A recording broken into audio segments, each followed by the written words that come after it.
I am never going tired of that. No, I love it. Dante isn't either. I can't. I just can't. Peak bravado masculinity right there. Those fucking guys. Yeah, I know. I was listening to Red Evening, and I remember Rob saying that he got his alpha male card revoked because he got sick. Oh, and yeah, I mean, I got mine revoked probably about 2 weeks ago because I don't know what the hell it was, but it was just my entire body was sore. You got it. No, you're mistaking me. I can't read, but I did get sick. I mean, being an alpha male requires a certain level of IQ, which doesn't exceed 100. You know, it's that simple. Dude, bro. Yeah. Dude, bro. Did you know 50% of women did sex work? I called Jack about that. I'm not kidding you. Myron Gaines said that I believe 50% of hot women have done sex work, and then 30% of average looking women have done sex work. I'm like, dude, that is the most terminally online thing I've ever heard in my entire life. What does he define as sex work? Like a girl goes on a date with somebody with no intention of, like, I don't know. I don't know. I don't know what he's defined as sex work, but I'm not. That is a verbatim quote. Is that he said 50% of like extremely hot women have done sex work, and then 30% of like mid women have done sex work. I'm like, the only way I could possibly be generous to that claim is like when Cappy says, like, you all pay. That's the only way, right? You know. But I guarantee you, Myron wasn't referring to that because he's too fucking retarded. Yeah, but I mean, can you imagine the world he's living in inside of his head? Like 50% of women are prostitutes. I can't trust anybody. It's like, how terrible. Well, first of all, so what was the claim? 50% okay, so him and Rolo were talking, and then they were he basically went on to make that hyperbolic claim about women in sex work, and this is where I thought of Red Hawk. I'm like, man, you know what? Red Hawk's right. He's got to be the first to go back. Oh my god! Absolutely. He gets his own plane. Not even a plane, dude, in a shipping container. Watch that. No, I want to give him like one of those like two prop like cargo planes you see of like disaster movies when people are like stranded in the wilderness and a plane crash. The thing's held together by like duct tape and bubble gum. You know? Because like, how on earth are you gonna? It's so fucking stupid. Like, how on earth are you gonna get that? Like, how do you survey? Like, was there a survey done for all women? And then we did like, okay, hot or not on a 1 to 10 scale? I don't know. I mean, he's also of the belief that going down on a woman is homosexual. And occupation, like, what the fuck, man? I did think that was funny, though. I saw that clip where Ryan went off on going down on the girl, and Rolo just sits there. It's like, is this a Muslim thing? I immediately thought of Mish. I'm like, I don't think Mish is convinced of this, you know. What was that? Like, I stopped. I have no idea about this either. Honestly. I have no idea about this either. Okay, so the next he made the I like this. I like that a lot. He's absolutely right. But Myron had also said in that same show that only low value men go down on women. I'm like, okay. Well, yes, it's confirmed. Jack Napier is a beta male on alpha blockers. Sorry. Yep. I mean, if that's what being a low value male is, then I'm here for it. I'd happily take it. You know. Women, you know, women of the world, listen up. Low value male here. I love it. You know. Well, and the only credence I'll kind of give him here is that he said that like, the guys who have foot fetishes and do like this shit to get dominated by women is like guys trying to increase their own, you know, sexual market appeal to women, but like. We're talking about like rounding errors and like general groups of men that are actually doing shit like this. Like this is something that shouldn't even be talked about. That's how like minuscule this kind of shit is. But like to say that you're low value because you went down on one, like shut the fuck up. I'm just here to get laid, man. You know? Yeah. I'm just here to get laid, man. Like whatever it is. Let's try it. Let's see what it is. There are things I'm not willing to try, but let's see what it is, and let's see if I'm open to it. If I'm Take open it to up the ass, panda. Nah, that's something I'm not going to do. But yeah, like That like is very gay. I mean, But going yeah. down on a woman is gay. Dating a woman is gay. 50% of women are Everything is gay nowadays, dude. What's wrong with you? like cuddling a Nice. woman is gay. I don't know, man. Like, It's what the ridiculous. hell? What, dating women is gay. But human trafficking a woman is Marrying not gay. a woman is Yeah. the ultimate gay act, dude. Like, why, as a man, like craving a hole to put your dick inside? Yeah. Yeah. Yeah, why would you crave a vagina to put your dick in when you could just get your homie's hand and Oh, just yeah. say no? Come on, dude. You might as well go fucking full retard. Yeah, bro, it's not gay. I need my coffee mug to smash. Oh, Uh, why would you even hang out with women if you can hang out with your friends? Yeah. I mean, brotherhood is what it's all about, guys. Yeah. You know, it's all about brotherhood. Iron sharpens iron, boys. Damn it! Yeah. Damn it! And we know what do you mean by iron? Wink, wink. Wink, Yeah. wink. need a league of extraordinary gentlemen. Yeah. Just need to form a convention around this topic, guys. Yeah. Dante, I have something for you. It's coming. All up. right. It's All coming right. up. All right. I want to hear it. Okay. I hope I got the right one. Let's see. Is the music okay? Here we go. It's on 100. Lonely and sad. Join our tribe that will give you all the good, fuzzy, warm feelings inside. We specialize in giving a man all he needs to keep those demons at bay. Brotherhood is our specialty. Call 1-800-MEN Circle right now and get an invite to our circle session. Absolutely free. Lonely and sad. Join. Is this a fucking excerpt Oh from my that Man Enough podcast? You Yeah, know? Dante wrote that. Dude. So I made a tweet the other day, basically making an infomercial for lonely and sad men. So lonely and sad, because that's what I wanted to express. Like lonely and sad, we have the product for you. It's Well, a you know sequel what? to. It's a sequel to. Do you want money and sex? Do you want sex and money? Do you care about You your don't want that, dude. ABCs, your abs, bitches, and cash? Do you want to be part of an audience smarter and happier than Rule Zero? But just like imagine the world you would live in if you literally think that like if you're saying 30% of mid women and then 50% of hot women are doing sex work, then let's say that's like 40% of all women have done some kind of sex work. Imagine going outside every single day and thinking that, or being HoMath and then saying, how can you go outside when the West is falling? Like, when I see these takes, I'm like, what the fuck is wrong with these people? Like, This is the land of confusion.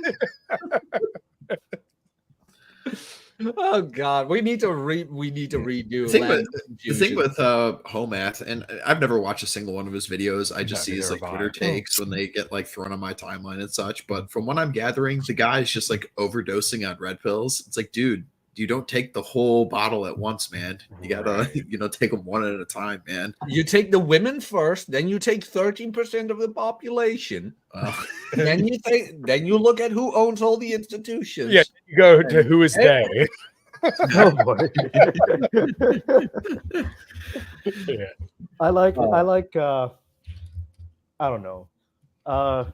Anybody who follows HoMath is just look, he put the words ho and math together. Those do not Hey, go in a Dave. sentence. Those two words do not go in a sentence together. You know? It's don't. So Not I don't unless know when why you're talking about the price of a Gucci bag. Yeah, that's Well, like I thought the skits were kind of like funny. I can't say I really watched that many of them, but I watched his interview they did with Mike Sartain. And I'm like, okay, yeah, whatever, it's entertaining. But then like as soon as he started pivoting over to politics and then specifically got like real doomer about it, I'm like, okay, dude, I think it's time for you to just like log off for a little how bit. old is he? Is he like a Zoomer or something? he's probably my age. I think someone said he was like 23 or something like that. Like he's Okay, not that 23. old. That explains a lot. Yeah. What is it with the 23-year-olds and their blown up YouTube channels? What Yeah, are we him and doing Sneeko. wrong? Yeah, I don't know, dude. It's because we're Well, fucking Sneako's old, grown, Chad. so. We're fucking old and we don't know much about the world. These 23-year-olds know everything. Mm. You know? My Facts. cleavage can't Come on. compete with 23-year-old cleavage. God damn. Jesus Christ. Man, yeah, I mean, I'm sure all you guys remember when you were 23, you knew everything too, right? I'm sure. God, I'm yeah. sure there's. I I'm still sure am there's a retarded. certain section. but- I'm sure there's a certain section of older men that like 23-year-old guys. So. Oh, I did not expect the conversation to go down. For those guys, 23 is too old for them. They're like, Oh, that's fair. That is fair. Jesus. Hey, Dave's here too. Sup, Dave? Sorry, Dave. What's up? Hello. Sorry. Yeah. You walk into something, I promise you it's not gay, but it could sound gay. Dave, I Very loved tense state here.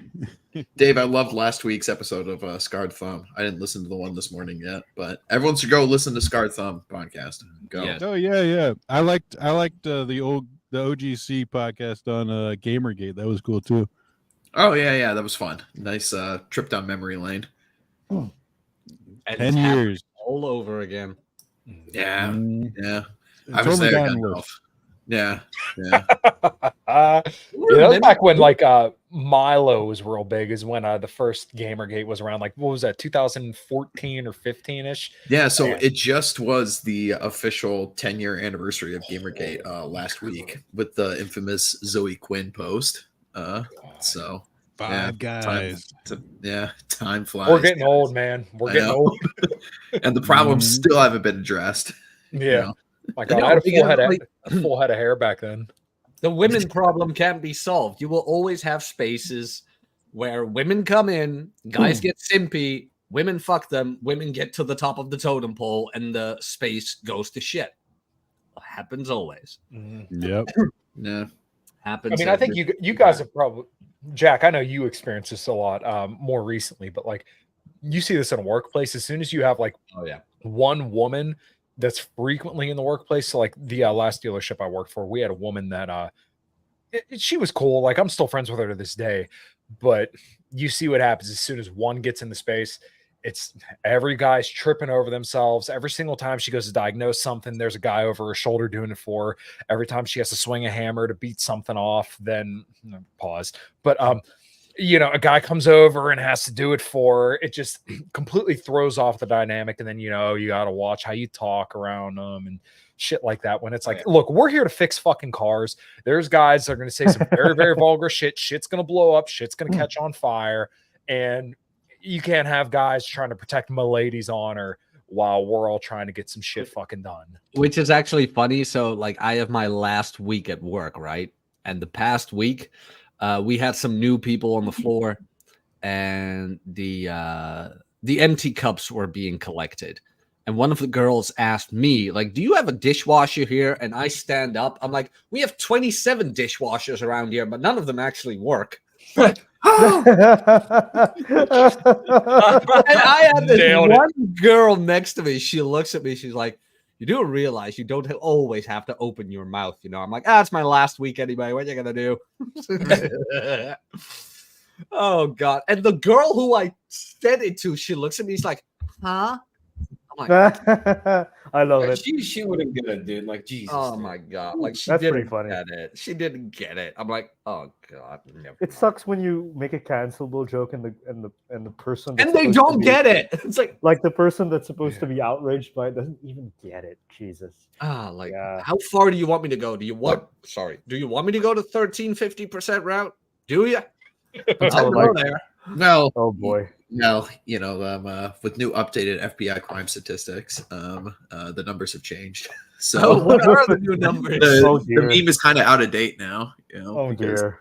What are the new numbers? Well, the other thing is like, who actually is committing crime? Well, it's not women. So you like 13% really is like 6%. And then it's really like, it's not guys like in their 60s. So you can actually extrapolate the numbers down more. It's more like 3% does 60 now because it's like a specific group of guys like age 18 to 30. So it's 3% are doing 60% of the violent crimes.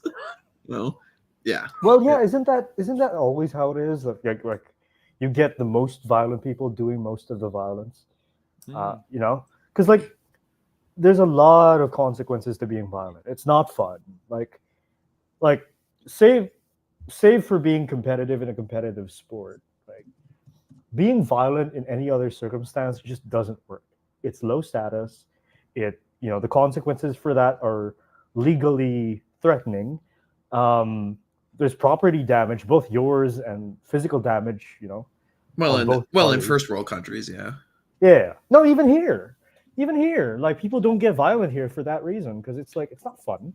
Like prison here is not great. So, I mean, I can tell stories, but Well, yeah. Again, though, Dante, it's like I know, like technically, like Philippines, like whatever, like third world, second world, but like, is it really? Because like sub-Saharan Africa doesn't even have wheels. So I mean, like, is it that bad? Like the concept of second world versus third world and stuff. Yeah, like economics and such.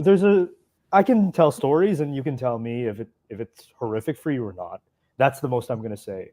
But you can make a living here. You can survive here. You can thrive here, which is kind of a message of hope for a lot of people. If I go to the Philippines with the income I make online right now, I think I'll be fine. You'll do very well. Not just fine. You'll do very well. I can tell you. I think on Twitter. any area, like any country in Asia, if you're making over $2,000, $3,000 a month, you can live a very decent life there.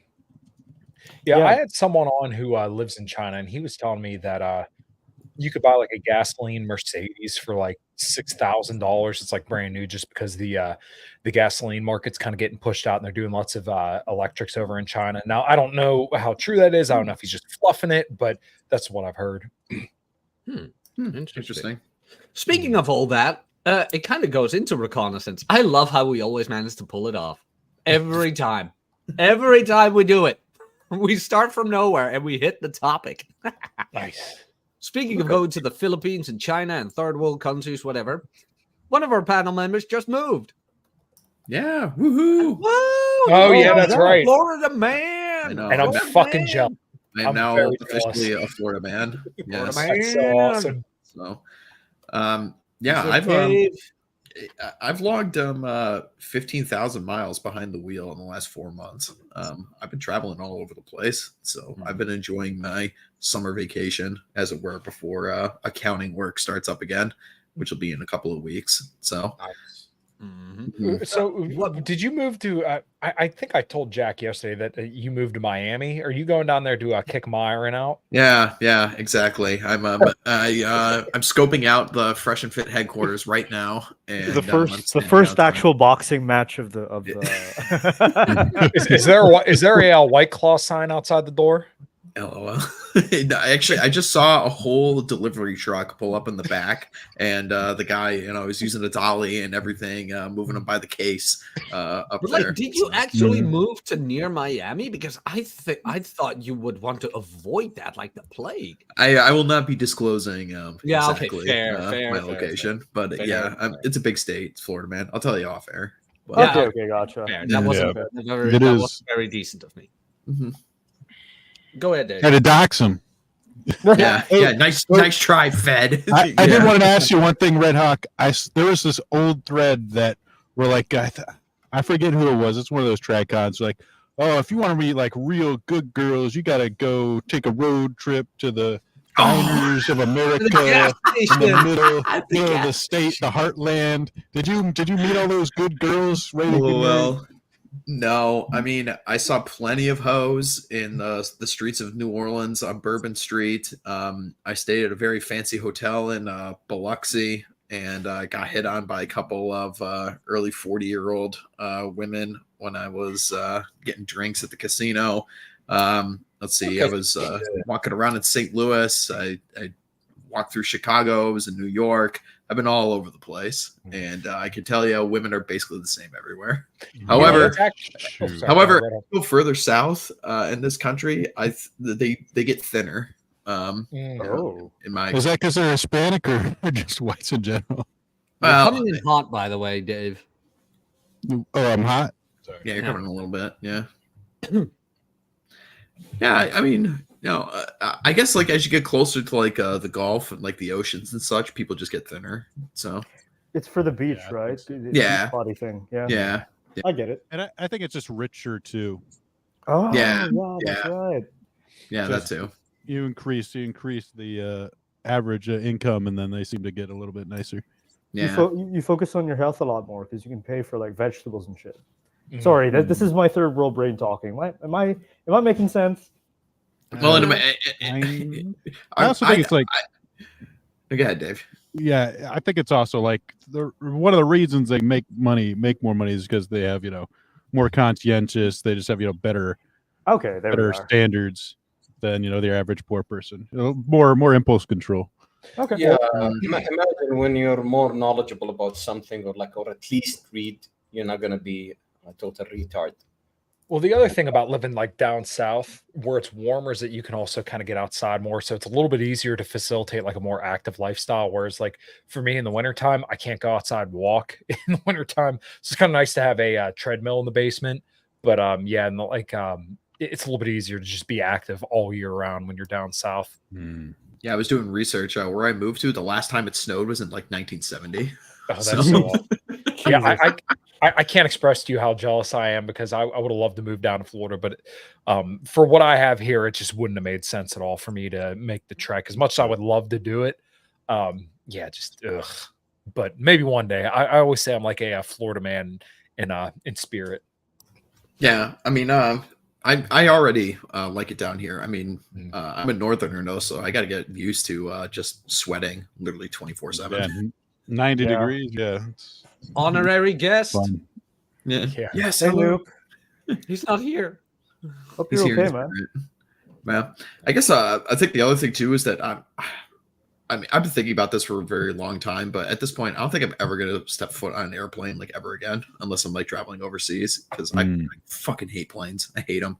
Oh yeah, me too. It's like it's the For me- TSA, it's the lines, the lines. Oh yeah, you guys have the TSA. Jeez. Oh my god! The worst. When we Yeah, win, it's- the first organization is getting thrown away. The very first. When we Yeah, win, Mark is that's like the- imagining Stopping everything. me, honestly, I- from going to the States, the TSA thing. Like, I've heard some crazy stories about them, and I don't look like the typical white guy, so I'm probably going to be picked for a No, random. honestly, Wow, honestly, honestly, my Really, friend, given what's going on in this country, the only people they pick aside are white people. So you'll be fine. They actually might let you in for free. You don't even need to go through a scanner.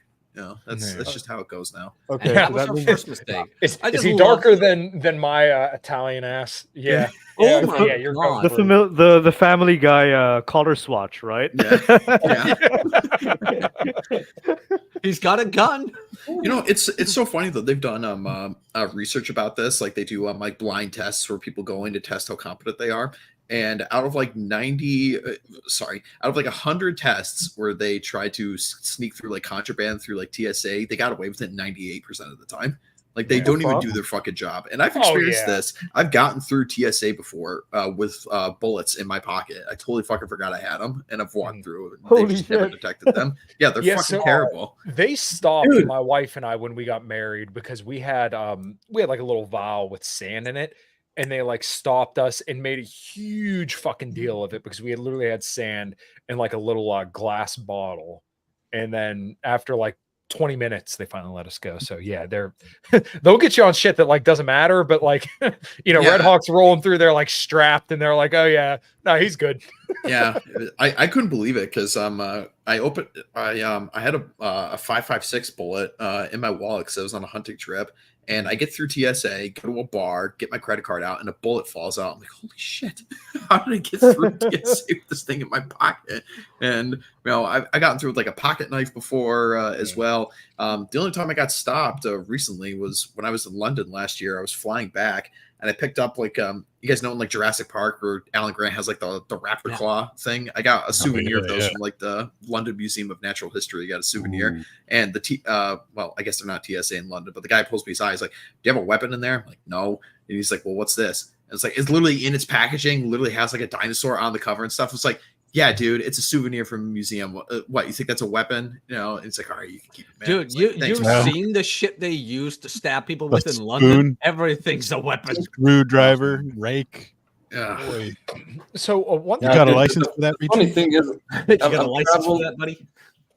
I've traveled internally and even within the country and even abroad with my keychain that I got from work, and it has a knife, and I didn't discover that until like recently. Like it has like a small knife, and nobody stopped me. They actually stopped me for a beer bottle opener.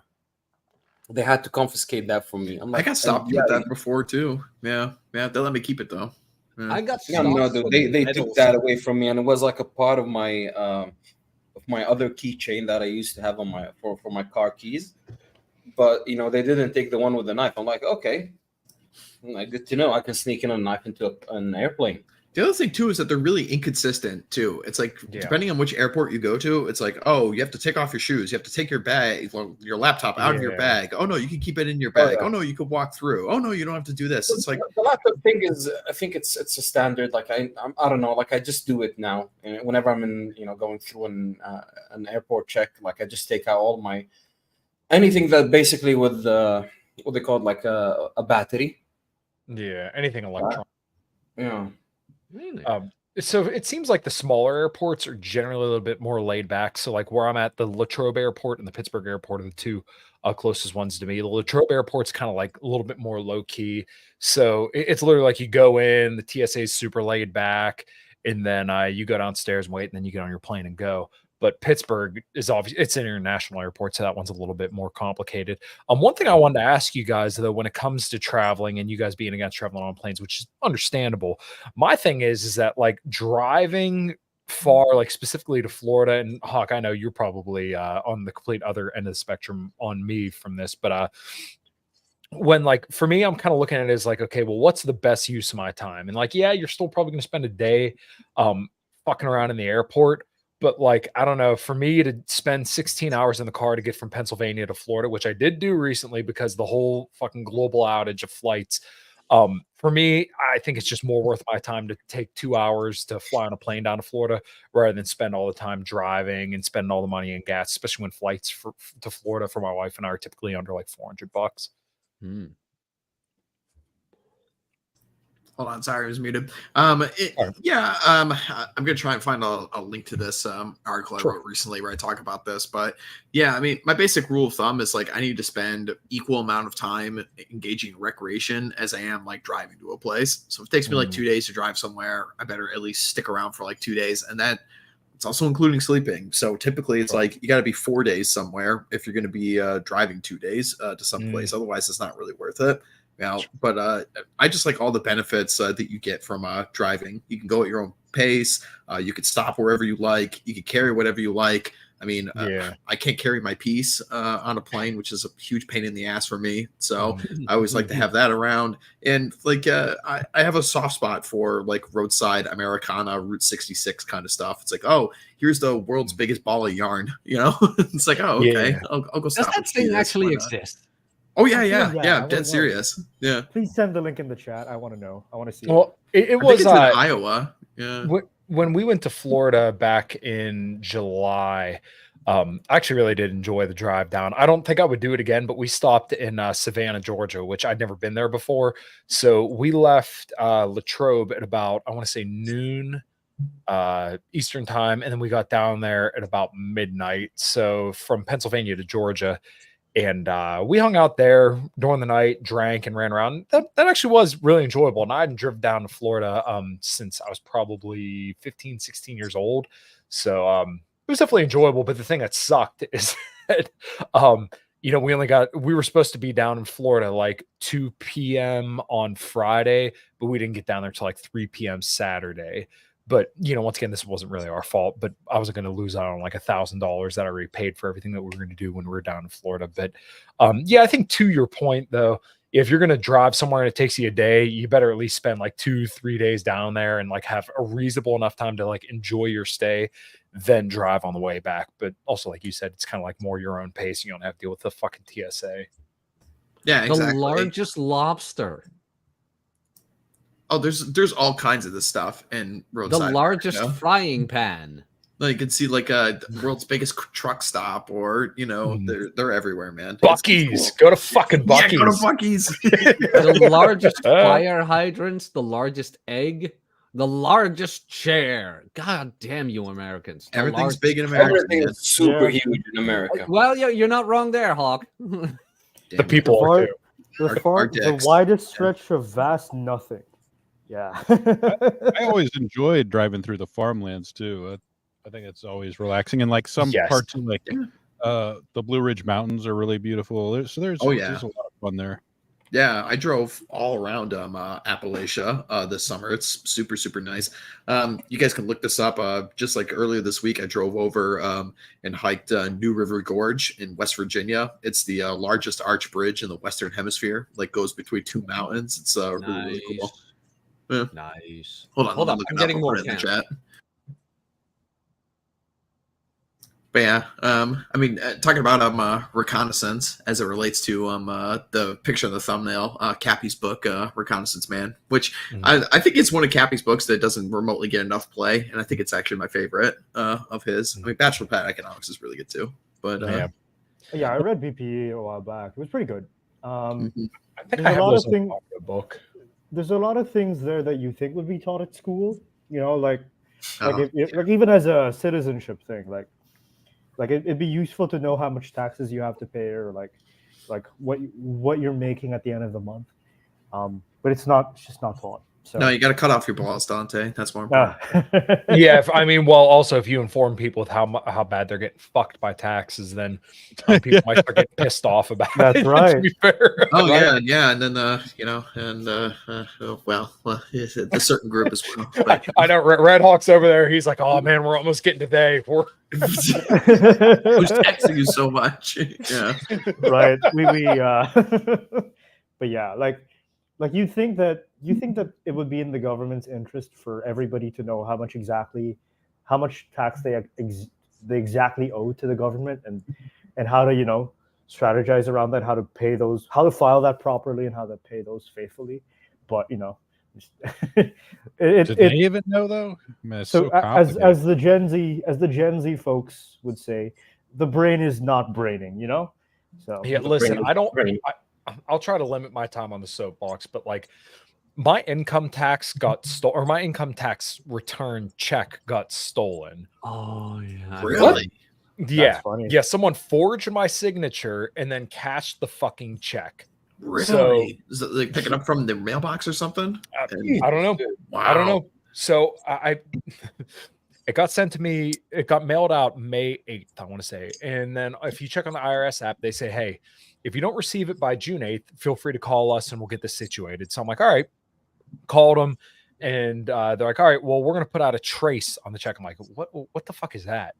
So I get a letter in the mail like 2 weeks later and they say, yeah, your check's been cashed. I'm like, what? Oh, and they also said when they sent out that trace, they're like, if you don't hear from us, or give it 6 weeks. 6 fucking weeks until you hear from us, and then you can call back.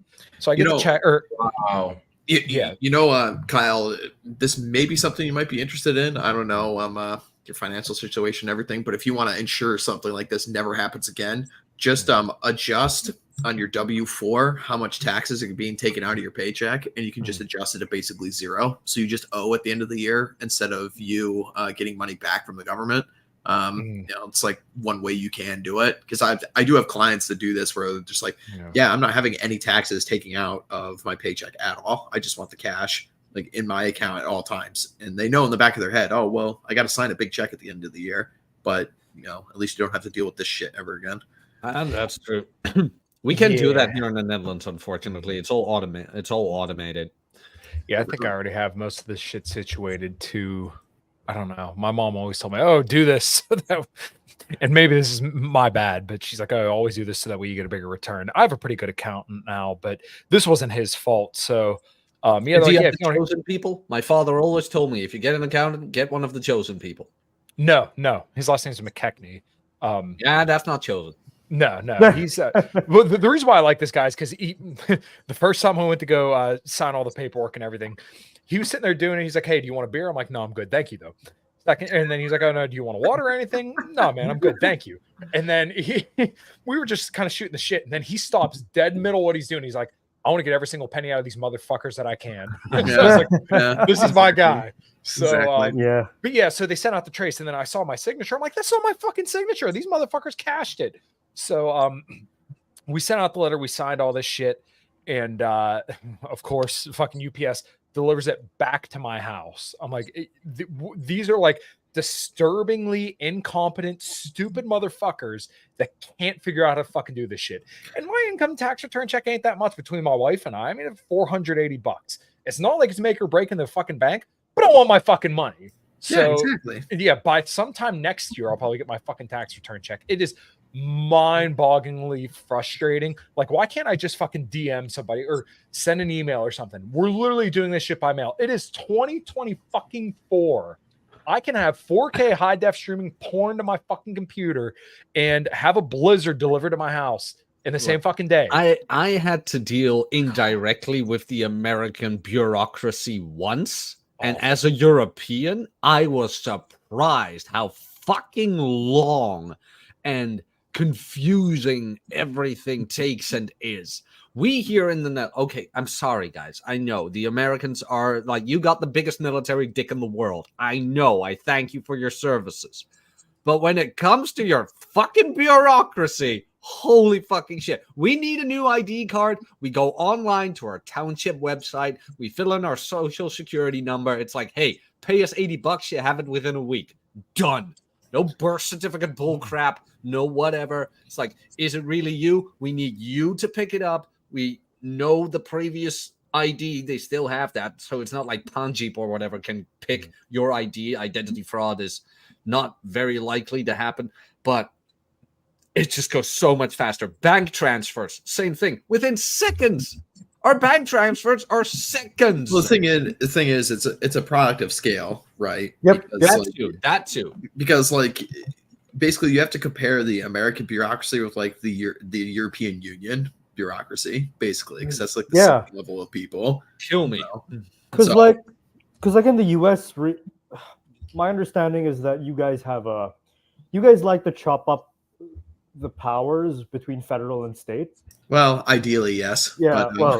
But my understanding is that like your central bank is not one thing. It's like it's a central bank, but your central bank is like the chairperson of the different central banks in different parts of the country that each have their own. There's a couple different authorities. Kyle's getting excited to talk about the Fed right now. All right. Yeah, because like that, and it's very important for the U.S. that you have that quote unquote decentralization, at least in theory. In theory, and that's why there's a lot of bureaucracy. When you're more, I hate being in favor of centralization, but when it comes to things like building systems that clear checks, centralization isn't that bad. But done at the local level can be even better. Yeah, I mean, I'm of the mind, like, if you can get shit to work fine, okay, whatever at this point. But, like, if it's literally taking months and months on end to figure out how to get a stolen income tax check, then, like, I'm like, whatever the fuck just gets me my money, do it, please. Because this is so fucking frustrating that, once again, average blue-collar people, I'm a mechanic and my wife's an EMT. We're not fucking loaded. We live good enough. We just want our fucking money. We pay our fucking taxes. We don't break the fucking laws. My wife makes sure people don't die. I make sure people can drive back and forth to work every single day. I think the least we can expect is just to get our income tax check on time. That's all I'm asking for, man. And that's not going to happen. And that's not going to happen. No. But that's the beauty of the Netherlands, where, okay, so the Netherlands tax system is actually, should I say this? I don't know if I should say this. I'll tell you guys offline. It's not that it's great. I love being taxed. I love 80% of my income. Yeah, no, exactly. Yeah. I love it. I love it. And I love the nation of Israel. Yeah. Oh yes, of course, absolutely. I mean, shalom. I love it's absolutely fantastic, especially when you look at your check every single pay. It's like, oh yeah, well, there's that, 5 digits a year essentially being taken out in taxes, and then being told that like the rich people don't pay their fair share. And look, not that I'm rich, but like when you start looking at the breakdown of it, it's like, oh yeah, people who make like over 80 grand a year pay 80% of taxes. But you don't hate journalists enough.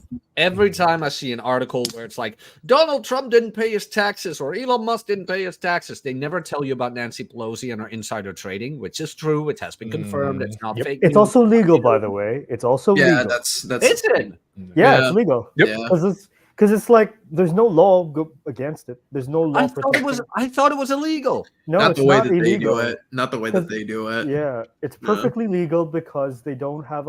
They're not going to make a law going against that. It's not within their interest. Remember the first debate of Hillary and Trump, where it's like, this man used the laws to avoid taxes and blah blah blah. Yeah, because you put those laws into place for your friends, or Well, something okay. like that. No, he said, "Yeah, that makes me smart." Yeah, that's the famous quote. back that he to said. back to I can't reconnaissance. blame the guy for using the Yeah, whatever absolutely. loopholes he find. The thing No, is, it's like absolutely. it's even. The thing is, it's like it's not that they don't pay taxes. It's honestly like kind of even worse because what they do is they just funnel money to their friends.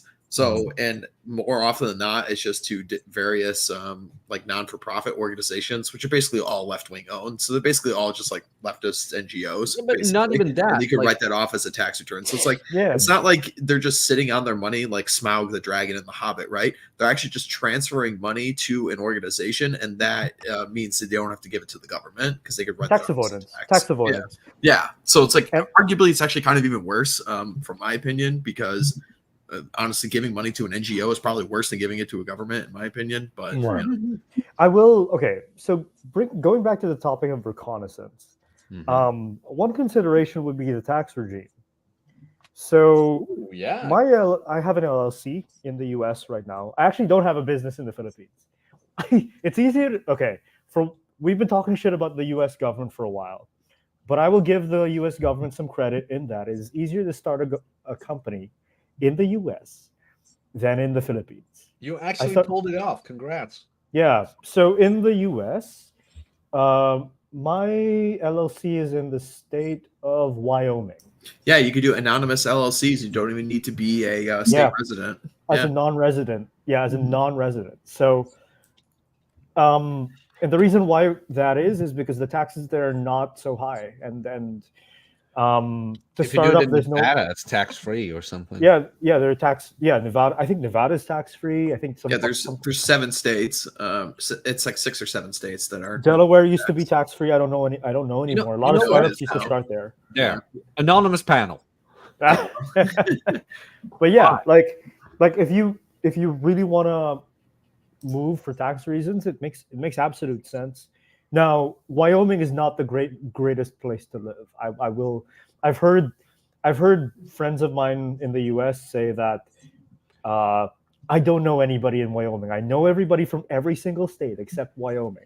It's So the maybe second. going- It's the second least populated state by like square mile. Okay, there we go.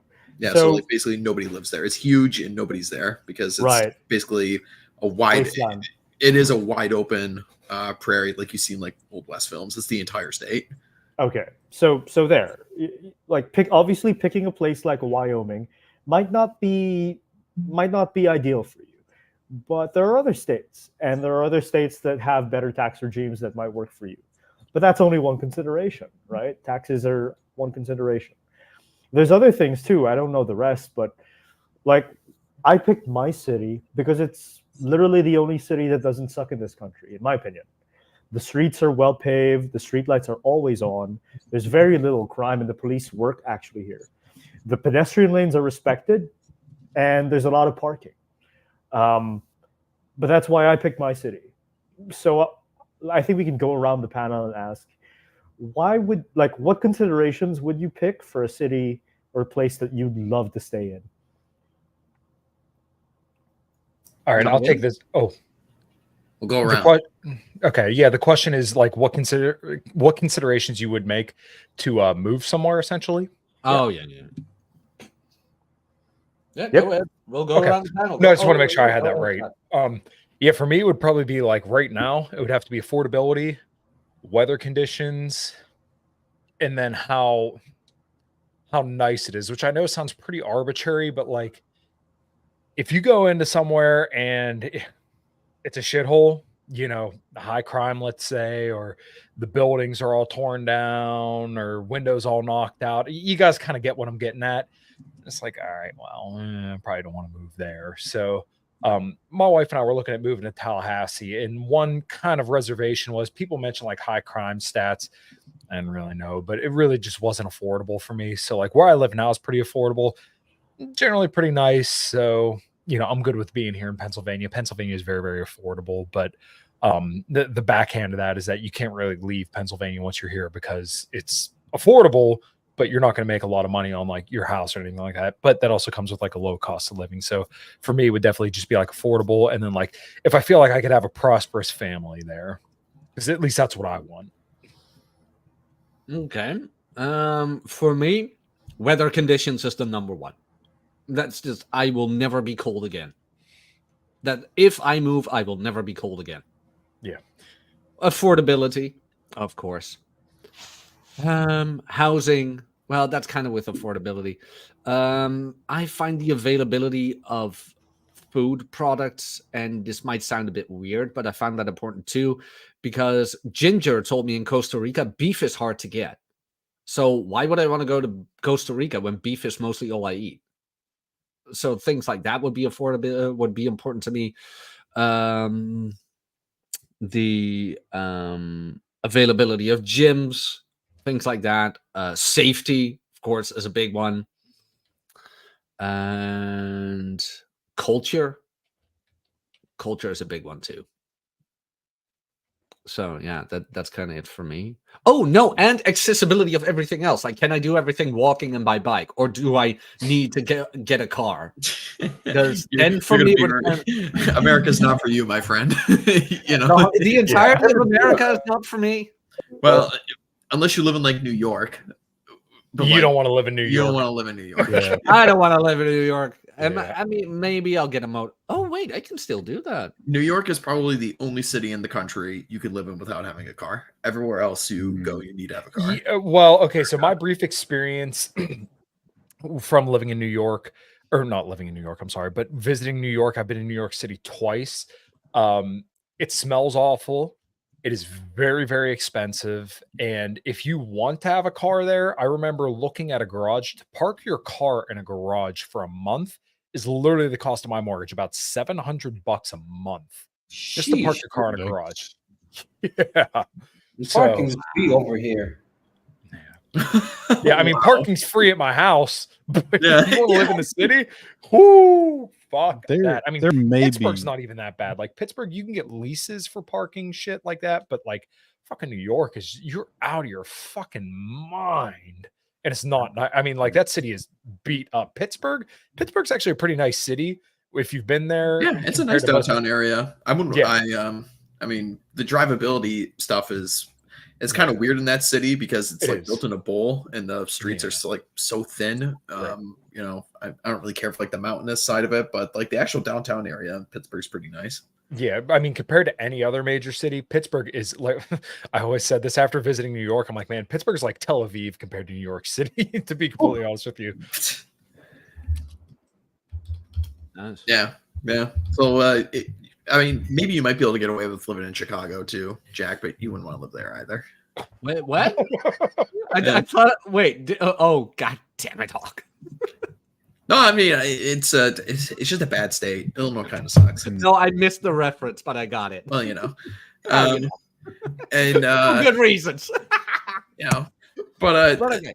I guess for me, I mean, a big thing for me is just like, I know like everyone's gonna cringe to the chat, but like I'm not living in a blue state. Fuck that. I'm living in a red state. I need to have access to, my firearms. I need to have like at least some semblance of freedom. I like demographics. It's a big deal as well. I'm not gonna go live in like Bessemer, Alabama. People can look it up. But and then obviously like affordability. I mean, I'm generally not that big a fan of like super urban areas. I think I found myself a pretty nice medium down here in Florida. But I mean, weather, meh. I mean, like, I mean, I dig like the cold as well, so it's not that really big of a deal to me. Like, I imagine if I was living in like Canada or Alaska or something, I'd really like hate snow way more. But I mean, like growing up in the Midwest, I mean, it's not that big of a deal. It's okay. I mean, it kind of sucks in like February because it's been snowing for like 3 months nonstop, but a little bit of it isn't too bad. But yeah, like that's the big stuff, just like affordability and semblance of freedom and all that stuff. Cool. Dave, what about Move you? somewhere warmer. Yeah. I mean, for me, it's probably like work. Can I get regular work there? Family has been a big part. It would probably be a big part too. I don't know if I want to move super far away from my family. Be able to see them on relatively easy. Several times during the years is pretty nice. Definitely, I definitely don't want to live in a blue state either. It's I like Florida. The fact that Florida's gotten redder as time's gone on, Yeah, so it's you don't nice. have to worry about stuff like not being able to own a firearm, or them constantly messing with you as far as firearms, and not to mention the taxes. Florida doesn't have any state tax, which is pretty nice. I think they get you, I think, in other ways like property tax, but Mhm. yeah, that'd be mostly it. I mean, down right here, I like I probably would have to live in a warmer climate. I've lived so long in Florida that I don't know if I could adjust to winters. I don't even know what a winter's like up in the north. So No, you don't want to know. that sounds like pretty terrible. I don't even know what it's like, not to have the sun out. Here in Florida, you got the sun 250 days out of the year. So I don't know what it's like to go like months with like a gray sky. It seems really depressing. It is Yeah. very depressing. Yeah, it can be. It's like, do you have like winter sports and activities that you're in? Like if you like ski or snowboard or hunt and stuff like that, like there's stuff for you to do. But yeah, you're right. Oh, go ahead. Yeah, I know one of the worst things for me was I'd normally leave for work around like 6:15 in the morning, is like leaving for work when it's dark and then coming home from work when Yeah. it's dark every single day. And then Oh, on dude. top of that, as a mechanic, you're getting dripped on with salty snow all day. Yeah, it's horrible. That'd be really annoying. I hate it. Let me get to Alex real quick because he's been waiting. Alex Patino for the $5. Thank you very much. 555. You gotta give him that hawk too and spit on that thing. You get me? It's a shame, Rick. I need it. I can fix her. Alex Patino for the $5. Thank you very much. Martha Stewart did go to prison while under house arrest because of insider trading, just because she wasn't part of the club. Yeah, you're right about that, Alex. You're not wrong about that. And since we're here anyway, Alex Patino for the 10.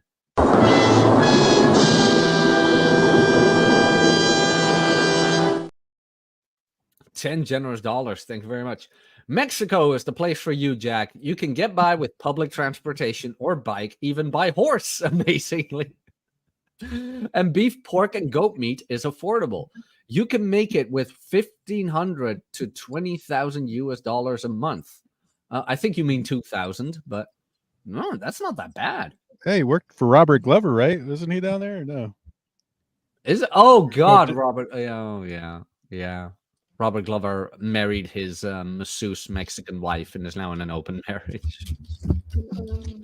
Could be you, Jack. No. I don't know much about him. Hey, wait, Skelton.Elton? Hey, Skelton, good to see you, man. Live from Hawaii. Hope you're doing well. Sweet. Great guy. I met him via Rob. He's a good friend of Rob. Moved to Hawaii. Oh, really? Cool. Yeah. That's a state I haven't been to. I'd like to check that out. Nice. Mish, how about you? Where, if you would go, where would you go? Bali or something? No, honestly, it's not too bad over here. I mean, minus the insane prices of real estate, which doesn't make any sense. Like, we're literally in the middle of the desert. So, if I want to buy like an apartment or like a duplex villa, it's gonna cost me $400,000 to $700,000. And there's a VAT tax that's a 15%, so that's gonna hurt a little bit. But the government is allowing it for the first time. When you buy real estate, they just waive it off. It's not too bad over here, honestly. You can make a decent amount of money. It's relatively safe. If I do ever want to move, like I want to move somewhere, maybe in Asia, where the weather is not bad there. There's a lot of green, access to the beach, and it's super cheap to live there. So with the amount of making, I'm basically gonna be, like a king over there. And in those countries, and I think Dante can maybe confirm that. I mean, if you have enough money, you can live a decent life. Even when it comes to the government and other official stuff, you just can lubricate everything. No. Yeah, I'm pretty still not much. sure- I'm still not sure if I would go into real estate. Seems like such a hassle. Honestly, dude, I've hired one guy whose passive income is as Yeah. much as his monthly salary, But and the guy's how making is his over. work? How is his work on all Mhm. those houses? What's his what? What is the effort he needs to put into all those houses, dealing with the tenants, dealing Nothing, with the nothing, dude. He's paying like I think 2% a year out of the income just to give it to what they call it, a realtor. I don't know what they call it, but it's basically Property like, manager. It's a property. yeah, so manager. property Yeah. manager basically, like who deals with all of this stuff. Uh-huh. So he got me interested in this. Honestly, he buys old buildings, and the guy's making like $25,000 a month. I think we're close to $30,000 a month. So he's making as much as that in passive income from the monthly rents. So he buys old buildings and just renews them a little bit. He pays like, I don't know, like $50 to $60,000, renews them and leases them on monthly to expats, small families, and that's where the money is basically. It's a month payments. And the guy's like, even if I got fired right now, he's like, I don't care. Like I'm making as much as my salary. He's like, I'm not touching my salary. Real estate is it's a big, like, I think for me, I know that I'm on the way to making it when I feel comfortable dealing with real estate. I'm not there yet, but that's where my head's at. Yeah, I mean, so the house to the right of me used to be a rental property for somebody, and guy who used to live there, I remember the first time I ever met him, he came up to me with a shotgun and like not like in my face, but like he's like a real big redneck, like no teeth kind of redneck. Not a bad guy. Me and the dude got along, but by the time he left, I saw pictures of the inside of the house. Our whole room was filled with dog shit. The walls were all clawed up. He had like 3 or 4 dogs in there that I never saw. He never cut the yard. I even asked him once, I'm like, hey, I'm going to pay for somebody to cut your yard. Just pick up your dog shit. He refused to do it. Destroyed this fucking house. And now somebody else bought it and they haven't taken care of it all. So now I just take the liberty of cutting the fucking grass. But like after a situation like that, I'm like, man, all it takes is like one bad renter and you are fucked. Yeah. And like, granted, part of that is his responsibility, like the owner's responsibility to like keep up on it. But still, like, you don't keep up on something like that, or you rent out to a bad tenant, you're done. You're done. I don't know about the contracts you guys have over there and how far can you go, but like now they introduced this new platform over here. It's a government platform, so it's basically handles all the all the contracts between the tenants and the property owners. There's a few reasons. I mean, like the government wants to see like the cash flow and how much is they want to keep track of the properties because some of the properties are going for insane prices. Yeah. But now you have like this standardized contract where you can just add few things and you can put like a deposit amount, and that should cover for any damages. I mean, it's part of the business. I mean, like you put like, I don't know, $2,000, $3,000 as a down payment or like a deposit. That should cover all the things that the tenants usually ruin after they leave. But yeah. Okay. Yeah, it's like I said, real estate is one of those things where it's like, it sounds very complicated, and I don't know if I want to deal with it. I'd rather deal with this. It's like, I mean, I don't believe like anything is complicated other than freaking crypto. I mean, crypto's. Crypto isn't that complicated, depending on what you do. If you just like buy and hold Bitcoin for multiple years, you'll be fine. This is not financial advice. The thing about like real estate is, I mean, it's it's looking really precarious to be getting into it in the United States right now, because I'm sure Kyle can attest to this. It is looking very much like 2008 to Electric Boogaloo right now. They're doing basically the exact same stuff, where they're just giving loans to literally anybody who will take them after the coup, people who can't pay them. There's a new law that was just passed in California that illegal immigrants can qualify for a government program where they have to put 0% down on a house in California. So yeah.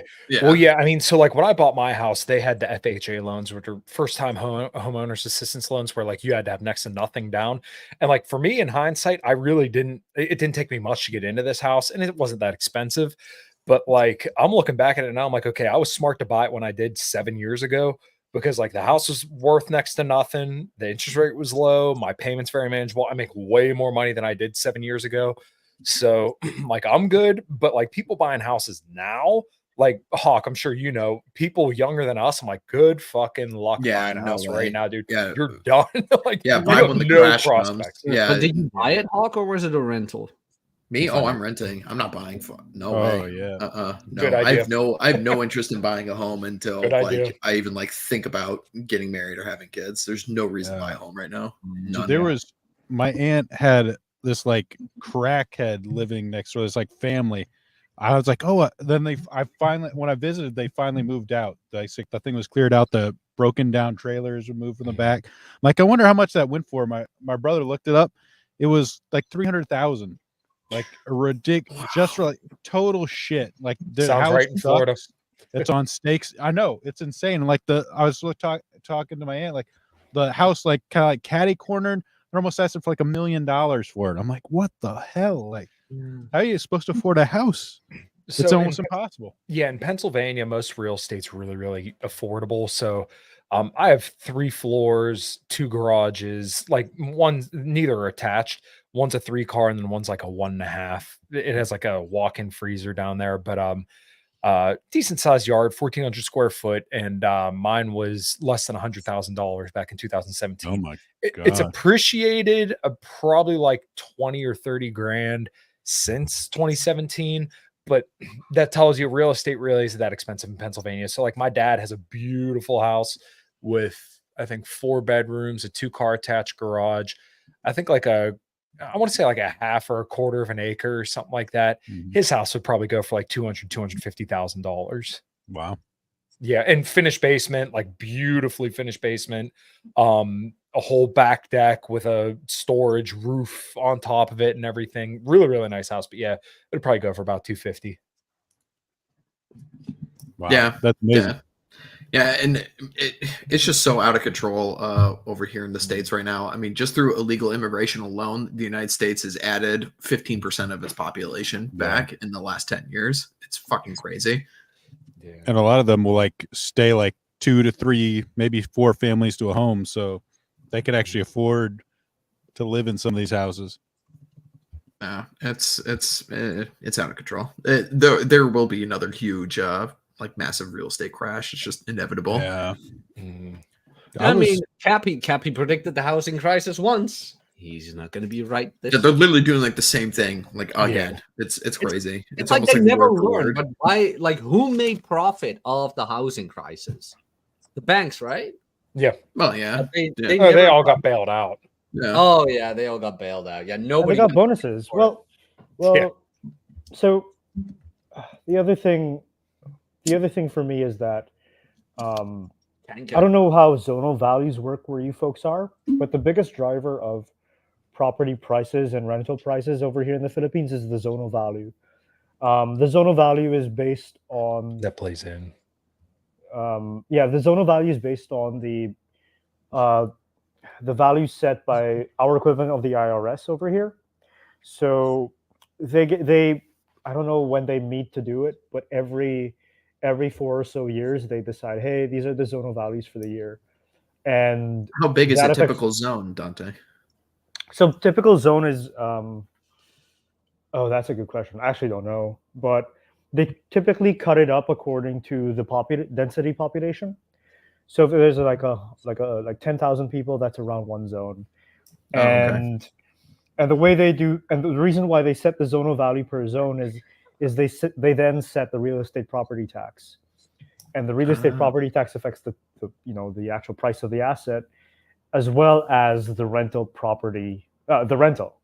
So earlier this year, they increased the zonal value for my city, and I was told by my landlords that, hey, we're increasing it by 2K pesos. So I won't disclose the exact amount, but I pay maybe about a third of my income on rent, and 2,000 pesos above that is kind of steep. I negotiated 1,000 above, which is middle. It's a middle arrangement, and because I was a good You were a good boy. I was a good renter. I was a good tenant. They agreed, and they've been very supportive. So if you want to survive, I guess in a precarious real estate situation, be a good tenant, make friends with your landlord, be cooperative, give them no reason to stress out, because they need something to hang on to. If you want to keep your rental property, then that's what I suggest you do. That's what I did. God, just look at us guys actually having good, actionable advice and conversations. Imagine But did you know 50% of women have done sex work? imagine if this was a panel of 6 women, we'd be talking about fucking nonsense. And still, they make more sense than Myron. It just is interesting to sit back and relax. It's like, oh yeah, we actually have to talk about these things that actually affect our lives, and think and plan ahead, and what are we gonna do with this certain asset class, and how are we gonna hold it, and how are we gonna make some money and stuff, actually like manipulate things in the real world instead of just talking about, it's hard to pull my hair done today. Look, I am thinking about that though. I'm getting a haircut on Thursday, and I wonder what I should do with it. In Myron's defense, it is hard to pull out that many stuff. Yeah, we don't do that here.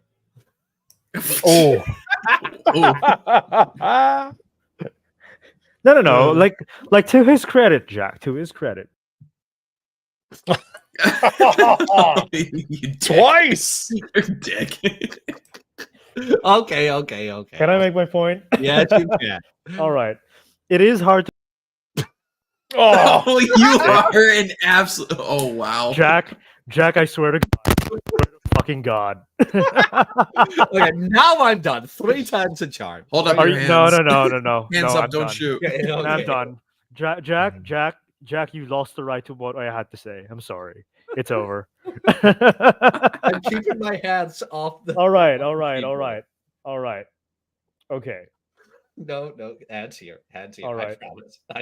Okay. It is hard to, come up with stupid shit all day and That pull is- stuff out your ass. Yeah. It's hard. So we have life experiences. We have life experiences, right? Like we actually do stuff in the world, and we have something to share. And that's why we always have stuff to talk about, because we're interesting and we like to do different things. When you're terminally online, you can't do that shit. Everything you have is online. Yeah, there's definitely something to be said for like if you're doing like a daily show kind of deal. I mean, this is like the same thing like with the Tim Pool thing, right? It's like, oh my God, the Civil War. 5 minutes. Yeah. You also have to out retard a group of retards, so it's just for the for the clout, right? Yeah, you got to be the fucking biggest retard on the entire fucking hill. And this is why I love my bandmates, is because like my bandmates and my coworkers kind of remind me that like, okay, I'm not terminally online, because like I look at the way the world functions and like the way everything goes when I'm around them, like, oh yeah, there is no civil war, and like, we talk politics occasionally, but guess what, that's not like all there is to life. So I just, when I see people talking about politics and like how the world's going to end if their chosen person doesn't win, I'm like, please just shut the fuck up and go outside for 10 minutes, please. No, but it's such a shame as well, and I can tell this story later on too. But when you hang out with people, sort of say, who have nothing but their online lives, there's really nothing to talk with them. At all. It's like, oh, did you see this drama? No, I didn't. I don't care. Because what are you talking about? Because I want to be outside and I want to do fun things, even if it's just feeding the deer or walking in the park. I don't care. Like I'm in negotiations with somebody about guitar lessons because I miss playing an instrument. shit like that. I mean, I'm starting my job at the gym very soon. It's like shit like that. That'll be fun, Jack. Actual You'll things. love that. Yeah, and funnily enough, Hawk mentioned like we're actually thinking about more of the future. And I know a lot of people will give me like the shit about the Legos, but funnily enough, I'm actually thinking more and more about that, where it's like it's taking up so much space. Why even bother buying more of it? Because like I'm thinking about pulling the trigger on that Dungeons and Dragons set because it's actually pretty fucking cool. But it's like then I have another huge plastic structure standing there. And what if I do want to move? What if I do want to pack up all my things and just leave? What do I do with that? Because you can't take that just in a bag with you. Sounds like you need a commercial property to put all your. Oh no, I have Watson. Oh, that's fair. Like you know, Here like, you go. Bye. like if you become a serious turn builder, it might be time to invest in like a place where you can set it up and display it in proper like glass cases. And you know, I don't know how into it and how much you want to make a career out of it. I'm not so into it. I am Okay. now willing to spend thousands on it just to display it. I have higher priorities right now. Okay, gotcha. So the coffee thing is it's taking over my life actually. A little bit more of it. So one of the things I'm thinking about is maybe I might compete in national competitions someday to actually brew coffee that's, you know, flavorful and sweet and floral. Oh, really? Stuff like- Interesting. Yeah.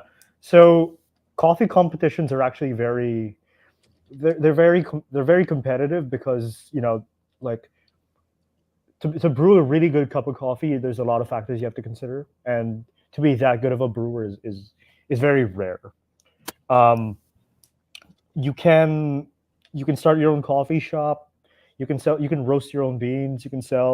You can actually have a career at every stage of the supply chain. You can grow your own beans. So there are people that dedicate their whole career just to, you know, getting a really, really good and interesting cup of coffee. So that might be something that I might get into, but who knows? Interesting. I still keep thinking when I come to the States, like Kyle and I am gonna go move to restaurant, like crushing all the food challenges. That It sounds is fun, one actually. goal of mine that when I come to the States, I want to be at least on one wall. I want my mug on one of those American walls.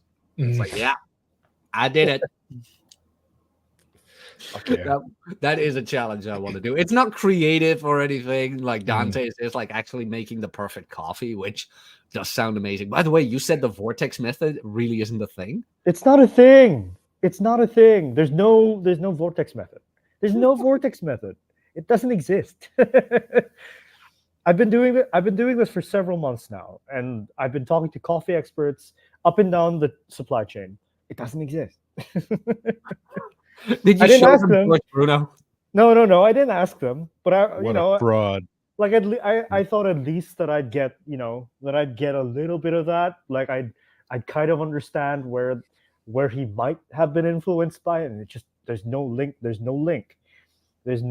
it, you know. Yeah, so there you go.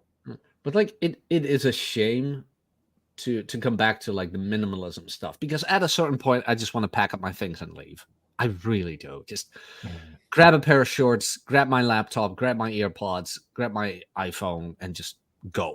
Do a reconnaissance thing around the States when you come here next, Jack. Just save up for like 2 months. Come at like a good time of the year, like September. September is an amazing time to come to America, and just like go and like chill around with all of your American friends and stuff, and find out a place if you like it or not. I mean, like, I don't know, go do like the whole Gulf Coast tour from like Florida to Texas, and I don't know, go up in Pennsylvania, go out west and like meet Cappy in like Vegas or something. Oh yeah, like, get your whole experience of the thing. Go see Rob in Utah.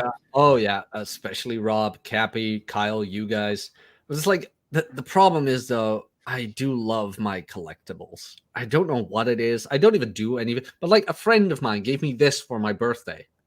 Oh wow! Like cool. a Master Sword Damn. puzzle. It's cool. Yeah. You can keep that. Yeah, in, I can fall keep box. it. I'm keeping it, but it's like it's not like you can take these things with you. You need a home base, and that's kind of my thing. Like, where do I want the home base to be? You know? Well, that's why you got to do reconnaissance. but Hey, son of the show. yeah. Yeah, like I know I want the climate. I will never be cold again, but you gotta like I don't know where you started living, Hawk, but like tornadoes and shit like that. Oh yeah, That's more hurricanes down there. Yeah, Ah, I in see. the south it's like hurricanes, and like tornadoes is like a Midwest, like Great Plains kind of thing. The places that I think of when I think like the best of both worlds would probably be like Tennessee, Kentucky, probably like right around there would probably be the best places to go because Yeah. like it's going to get a little bit colder than you might like. Like you may get some snow, but you don't have to deal with any any bad weather disasters there. If I But go to Tennessee, I can finally use the perfect opener. Or somebody can use it on me, and I will be Yeah. so charmed if somebody actually does it. They have On that lovely point- accents. Jack, on that point, actually, I am All the of you only guys- one you see. I know. all of you guys already talked about the exact factors. For me, I just want to follow where the hot, fit, rich women are at because they're gonna all the things you guys talk about. They're gonna look for those things, and at the same time, I just follow where they are, and I can Oh, get it laid needs in to the be a process. college town. It needs to be a college town. Maybe. Guess where I moved. Oh you know what's funny is actually Tallahassee was a college town, and that was the dealership that I interviewed for down there. At least it was near there. Yeah, it wasn't too bad, but it wasn't like Florida.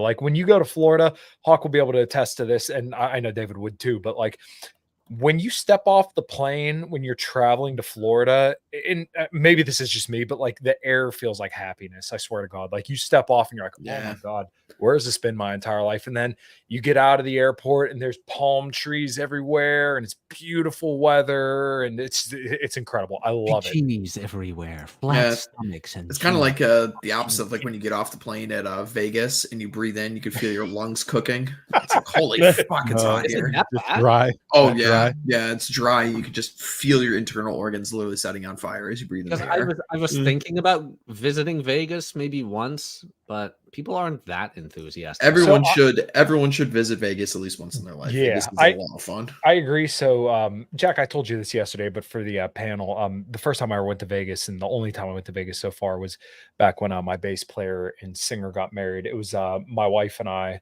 and that was 2018 or 19. Yeah, it was early 2019 in February. So it was actually pretty cool. It was it I was saw Dave's avatar, and I was like, Gary Reed. Amazing. Gary Yeah. Reed is the G of Pokemon. If you do want to go to Vegas in like a more nicer time of the year where it's not that hot, like February, January, I want to say it was like 50s to 70s pretty much the entire time when I was there in February. And funny enough, in Pennsylvania, it was like negative 15 degrees. So we literally left like right at the perfect time. And Cappy kept telling me, if you come to Vegas, come during the winter. It's like, no, I want to come during summer. He's like, you'll die. Yeah, the last time I was in Vegas was in July and got to like 110 degrees. One of the days I was there, it was really, really rough. But it's a town that everyone should visit at least once. I've been there a couple times, and I love Vegas. Yeah, 43 degrees Celsius. That's nothing, man. That's nothing. 33 is nothing. 43 C, yeah. 43 C. 43. Yeah.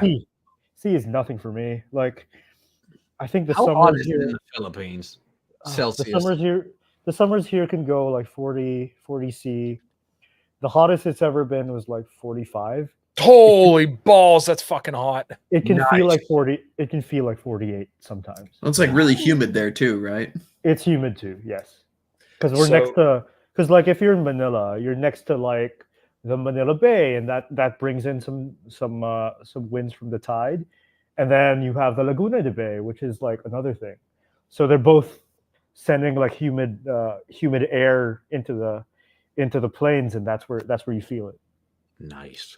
And it rains really hard too because there are a bunch of hurricanes that come. So. Yeah. When I was in Florida in July, Typhoon, sorry, not hurricanes. we were my wife and I were walking around SeaWorld, and oh my God, I remember my ankles were sweating because of how fucking hot it was. I'm pretty sure it was like 98 degrees Fahrenheit and super humid. I mean, like even when I was in the shade, I just remember like all over, I'm covered in sweat. But once again, like up here, it may get in like the 90s, but it is pretty humid, but it doesn't stay there very long. Real quick, Alex Patino for the $5. Thank you very much. Which one we got for 5? And there goes the monetization. There we go. Thank you very much, Alex. I'm 39 years old and I've never been to Vegas. My 25 and 21-year-old brother, respectively, have been to Vegas twice. Oh. My brother's been to Vegas twice, too. He found it very interesting, he said. I've only been there making deliveries. Oh, neat. Well, that is the cool thing about being a truck driver. It does take you everywhere. Yeah, Vegas is fun. You should go, Alex. I wouldn't take your kids, though. Is it that bad? No, it's just like there's not really anything for them to do. You know, like it's just not a kid-friendly town, really. You know, like there's not like a lot of like all like the attractions you go to and stuff are like 21 and over because like alcohol is literally served everywhere. So yeah, it's not really like a place you take kids. Oh, okay, I get it. I did hear that you're gonna like Vegas at night, but you're not gonna like Vegas in the morning. Well, yeah. I don't know why exactly. Well, there's kind of like there's a couple things. There's like the weather stuff, and then also like everyone kind of like sleeps during the day, and there's also a lot of like hangovers. People get really hungover, but like everything in Vegas is more or less open like 24 hours a day. It's like everyone is like nightlife stuff. You can actually walk up and down the strip, which everyone should do if you ever go to Vegas. It's like a mile and a half. Walk up the whole thing, see all the famous casinos, see the Las Vegas sign. And such, go to Fremont Street. Yeah. Fremont. It's interesting. Yeah. Oh, I see somebody complaining about civil war again on Twitter. Nah. Well, yeah. Oh, I feel a global civil war coming up. No. Global. That's an oxymoron. Against humanity is going to fight each other. Yeah. It's not going to happen because like people always think like Europe is going to stand up for itself. No, they're not. No, I mean you got like thousands of young girls being groomed every year by these immigrant grape gangs and whatever, and still Parliament hasn't been. How do I get around this? Still has been broken down to the ground by the people. I mean, there's been sacrifices made on the bodies of people's daughters, and still the people haven't revolted. This is why acceleration is a ridiculous idea. Like the idea, like if things get like way worse, somehow magically people will rise up. It's like no, especially not in today's context. Yeah, there is a so this happened to us in the Philippines, like in the 70s. And the threshold is when people start starving. It's also happened exactly. So when people start starving, that's when it happens. And I don't think you guys want to. No, especially not in America. We have an obesity epidemic right now, and we are like a net food exporter. We export so much food to all over the world.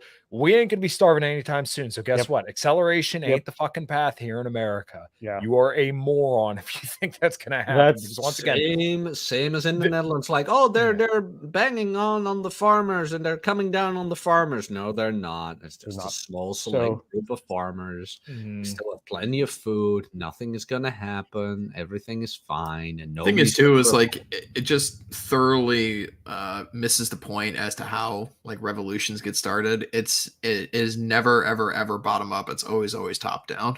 It's like it always comes down to a guy who's in charge and wants to take power for himself. A Caesar, some general, some Pinochet character, some Capitalissimo, wants to come in and overthrow the status quo, and he uses a group of disgruntled people to be his grunts. So until you get a new faction of elites that wants to overthrow the current standing elites, people can bitch and moan all they want. It's not how change occurs. Do I hear some helicopters firing up? Yeah. I need some helicopters firing up all the time. If he was a Batman villain, that'd be his name, Helicopter Man. Who is that? Augusto Pinochet, leader of Chile. That's right. Yeah. But that's kind of the threshold. Like once you start like this is why this is my contribution to whatever tangential politics related stuff happens. It is somewhat related to the red pill. It's that people are not going to revolt until they feel it in their stomachs. Yep. That's just you have to Yeah. wait for that moment. And for most of the world, heck, even in my part of the world, man, most people can find something to eat. They're going to scrounge and they're going to find it in places that I do not want to eat, but they're going to find food. And if you find food, you're not going to be disgruntled. If you're not disgruntled, nobody can take advantage of that. Oh man, So- Dante, it just needs to get a little bit worse, and then we're gonna have sexual communism. Where all men are gonna rise up. Universal basic women. That is Yeah. still one of my favorite posts Yeah. by Delicious Tacos. I love it so much. That's a really good quote. Yeah. Or Yeah. the pussy war is also like the sexual Afghanistan. It's like holy shit, that man is a wordsmith. We need to have sexual monogamy, culturally enforced monogamy, bucko. My wife did not live with her boyfriend, or what was it? Jordan Peterson's wife lived with some dude or something who Yeah. painted her nude. And then Really?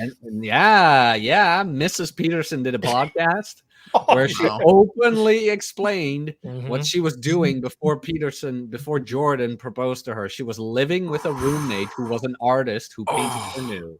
Yeah. Oh, I saw the naked picture of my wife, Bucko, and I knew her boyfriend had to go away. That's when I proposed. That's actually a very good impression. Explains a Jesus lot. Christ. Damn. Jesus Actually, a Christ. very good impression. I Yeah, will but- say though, if you Mhm. guys want something up your arsenal,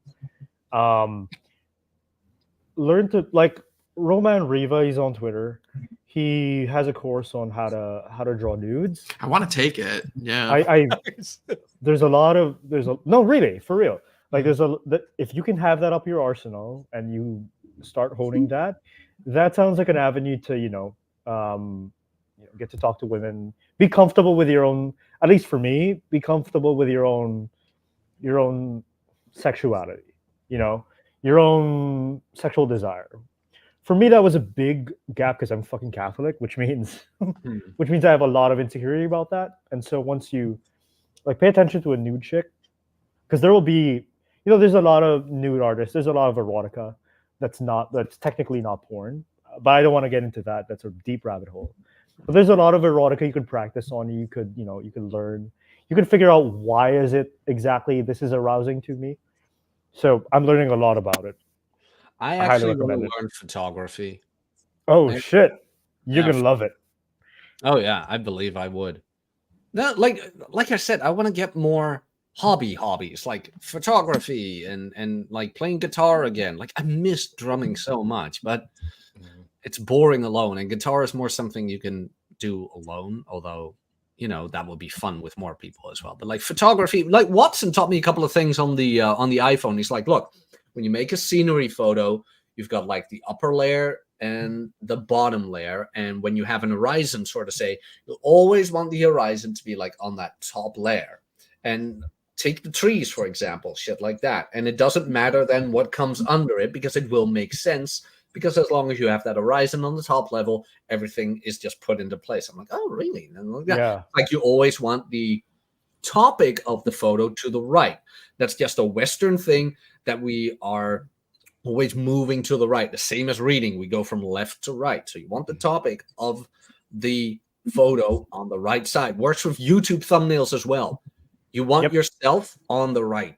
I noticed that. And the text you want on the left. Rule of thirds too. So you cut up your frame into 3 sections on the horizontal and 3 sections on the vertical. Yeah, I Those always have that contact- roster on my camera. Yeah. Yeah, those contact points you want to have your subject on one of those 4 contact points. So that's another rule I know. Mhm. There's a lot of if you're going to do manual, you're going to have to learn what exposure is. You're going to have to figure out what a shutter speed is, your aperture and your focus, things like that. If you're going to do film photography, you're going to have to learn what ISO is. You're going to have to learn what film stocks are, what white balance is. Yeah, you're going to enjoy it, man. You're going to enjoy it. Start an Instagram account just for photography, and then follow other photographers that have But that as their thing. I liked You'll it with learn a lot filming about it. too, like using the that handle. What's that thing called? Mish, you got one. The Shit, what's this called? The you Cable know release? what I mean? Gimbal. Ah, okay. Yeah, I've tried it. It's nice. Yeah, like a thing like that. And then I'll start an OnlyFans. There you go. Now we're talking. Now we're talking. I'll move to Florida to that college town and just like, hey, want to be in a film? Oh, you're starting the There you go. webcam business. Uh-oh. Uh-oh. You need the black leather couch too. Nah. Ooh. That's what that will be used. We'll go for red. Oh, I like that one even more.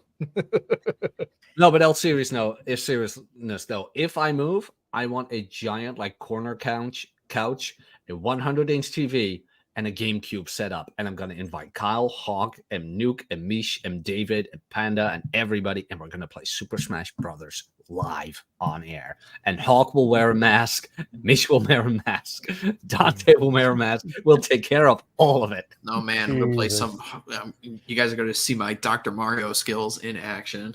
You're my Oh. Luigi. I will Kirby. kick your ass with Luigi. Kirby or Link. One Oh of my the two. god, fuck you with Kirby. Kirby's the No, Kirby's amazing. Fuck you. Of course, you're gonna suck people off in a game. You know? Yeah. A pink ball of death. No, Yeah. that would be the goal. Well, at least it's not as bad as Jigglypuff. Jigglypuff is the most infuriating character in Smash But people Bros. can actually play with her, where it's like, how do you do that? Doesn't even deserve to be in the game. It's like a shitty fucking Pokemon.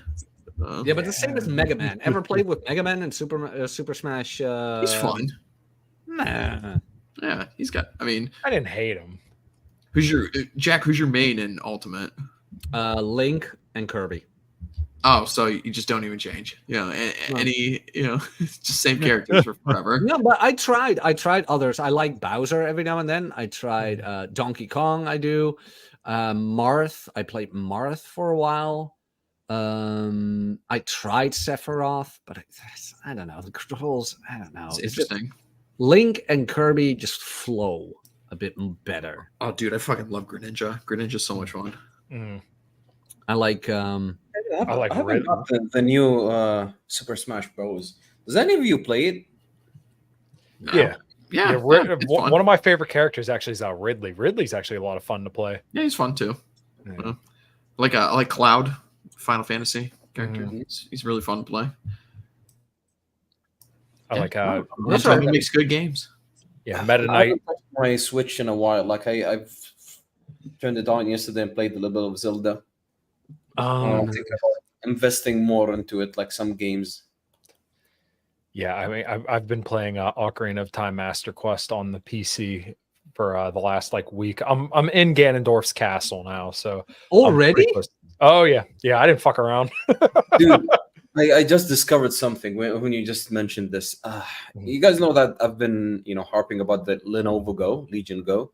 Yeah. Oh shit. So I Okay. discovered yesterday that you can actually run Switch games on it. That's how powerful it is. You can just emulate stuff. Like I've seen people emulating Metal Gear Solid 4 without a hiccup. And Nice. it's insane, dude. Yeah. I think that's why a lot of people are cracking down on that Yuzu, because people just get their Steam Decks and they'll start just using it as a Switch. That can also yeah. play PC games. They're really cutting into their market share. Yeah, my brother has one of those Steam Decks, and before he got it, he was super stoked about getting it. I haven't really messed with it that much, but yeah, my wife got the limited edition Zelda Switch. She bought it off of one of her coworkers for $150, and I'm like, yeah, that I don't know how much they cost normally, but I'm like, that seems like a really good deal. I haven't really messed with that, but I think after Ocarina of Time Master Quest, I think I'm going to do the Majora's Mask because I never beat that one, and then probably by then I'll be moving on to the Dead Rising remake, which are coming out with I think it's September 19th. Mm, Yeah, nice. Nice. There's some nice games that came out and coming out in the next couple of months. Mhm.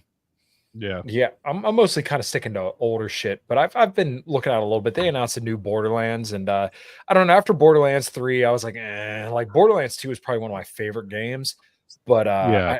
Borderlands 3 was just like okay. It wasn't bad. It wasn't great. So I don't know how much I'm going to look forward to the fourth one. I'll still get it, but I spent like $200 on the fucking big ass chest for Borderlands 3, and then the game was just like, meh, okay. Mm. You kind, probably of did too. you kind of have to wait like 1 year after a game is released now for you to even buy it at this point because of how fucked all of them are. Yeah, Borderlands 3 was good on release. Like the game itself was fine, but just like the story and everything, there was a lot of room that they had. Like they could have made that game so good, but I feel like they just really missed out on a lot from going from 2 to 3. Like it didn't build upon 2 onto 3. Like 1 to 2 for Borderlands, they built a lot onto it, like the playability, the story, the looks and everything, the aesthetic. The game was awesome, and then the characters were a lot of fun to play. But just like from 2 to 3, there just wasn't that same big step in improvement. And like I still played it, I still beat it, I still enjoyed it, but just nowhere near as much as like as I did for number 2. Like number 2, I maxed out almost every single character. But number 3, I did like 1, and then I started playing with a second character and just lost interest. I'm still looking forward to the new Zelda. Oh, yeah. 1 more month. Yeah. I'm like Zelda always has the innate talent to make me feel like an incredible retard. It does. Every time I play a Zelda, it's like, oh, that's how you. Of course, like, oh, of course, that's how you. Jack, do it. that's not a high bar, though. You know. That's true. I mean, it's amazing I got as far as I did. It's like, and my friends used to hate that. I know Dante was kidding, but it actually happened. So my friends got into poker, and they were all like super serious about it, like real like Andrew Tate levels of seriousness. It's like, oh, we're gonna play poker, we're gonna smoke cigars, blah blah blah. Like, wow. And we were at a party, like, yeah, come on, Jack, we're gonna play. I'm like, okay, so how does this work? Well, you've got this card, blah, blah, blah. And like, they were all like pretending to have poker faces. And I'm like, I got this. And apparently I had a full house. And they look at me and they're like, God fucking damn it. Never mind. And turned out I won. Like, I wanted to do a poker night on stream with a bunch of guys for a while. We got to get enough people to play. I know Alex Costello plays. I don't know if Cappy. Oh yeah, Cappy does play. That's true, but he won't want to do it online because Cappy doesn't want to make a username or a password. So. Oh god, no. But I joined this. I think I told Red Hawk this story, but let's just say there's somebody who I know that knew somebody else that apparently went on a cocaine fueled spurg out because he was playing poker with somebody. Not anybody we know directly, but a big name. Let's just say that. Oh, Dimple. Everyone has skeletons in their closet, my friend.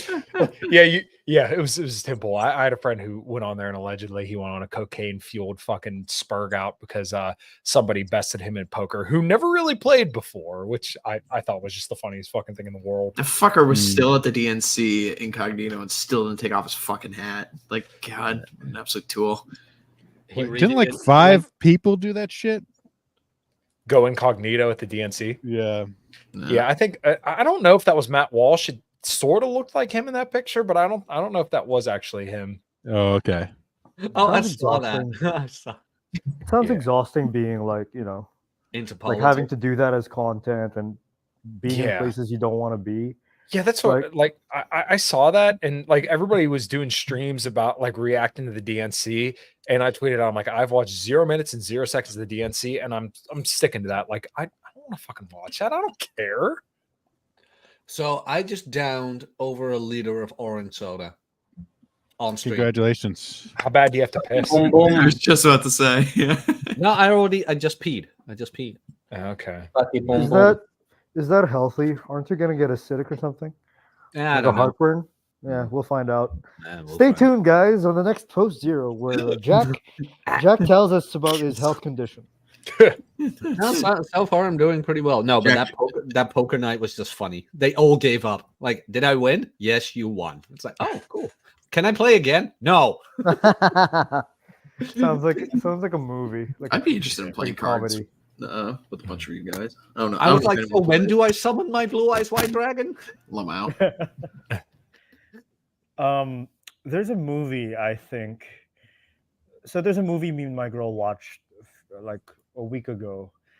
It's called She's Out of My League. Do you guys know that movie? Oh yeah, Dude, I I haven't do seen remember this since like it came out, but I know what movie you're talking about. Yeah. Right.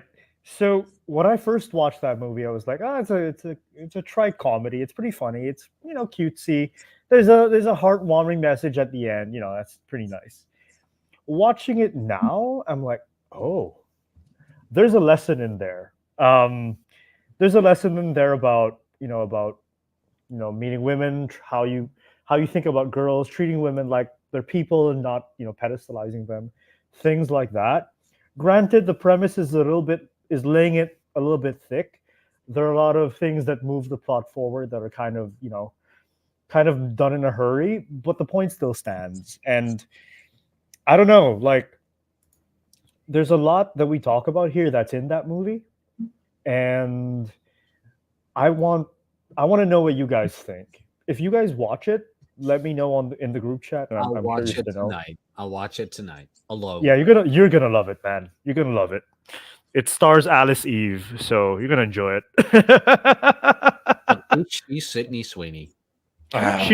She was Sydney Sweeney before Sydney Sweeney. Really? Yeah.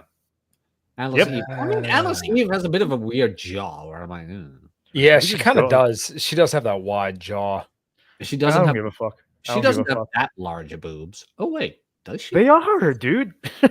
Yeah. That's what she's known for, man. Is she? Yeah. Mm, Yeah. could be bigger. Yeah, they're big. Yeah. I mean, I'm used to better. You're gonna love that movie, Jack. You are gonna love that movie. You. You especially. You. You specifically. Yeah. Okay, I'll watch it. Fine.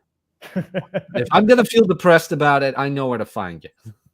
You can talk to me about it after. We can process it. I'm still alone. Um, Incel. if you guys are interested in watching a movie, look up Big Bad Beard 1000 for some movies. What big bad beard one? Oh, don't do that. Don't do that. No.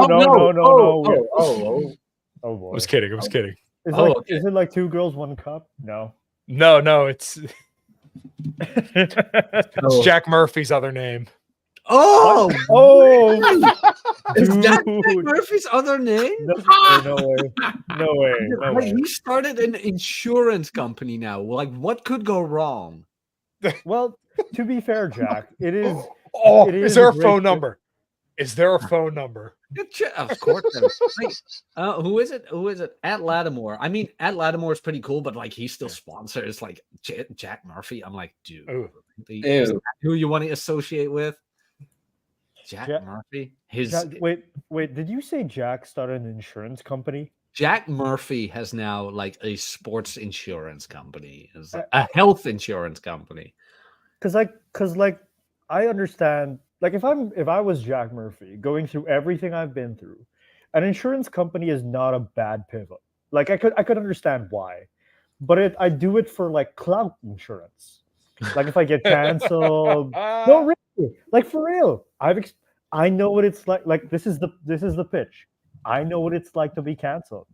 I know what it's like to be embarrassed for my life. So here's the product for you. Like really, like here's the product for you. Unironically, I've been working on this exact thing. Right? It's not a bad insurance product. If you can actually make a product out of it, that'd be pretty clever. It's in the private chat. It's in the private chat. I'm not gonna click the link. I am not gonna click the link. Rebel Health. And he cut his beard. He cut his beard off. Yeah, I mean, I think because everybody knows what that brand is when you see the beard with the two white streaks. I mean, that shit gets copy and pasted on everybody now. As soon as something happens on the internet, they're like, "Oh, yep, cock beard." I'm not clicking that link. I'm sorry. No, it's his Twitter. Is it decent? Okay. Oh, thank God. It looks and don't worry. I'm not gonna bait you guys. I showed my coworkers Kids in the Sandbox in case you guys if you want to see something to ruin your day, watch that. I'm good. I'm good. I'll pass. It's a good idea. Believe me, you don't want to watch it, but I forget how we were talking about it at lunch, and I played it, and watching their faces was pretty entertaining. But yeah, don't watch that. It's pretty rough. I watched that in my childhood, and it partially ruined it. So, Oh man, what about One Guy, One Jar? oh, that was brutal too. What is this about?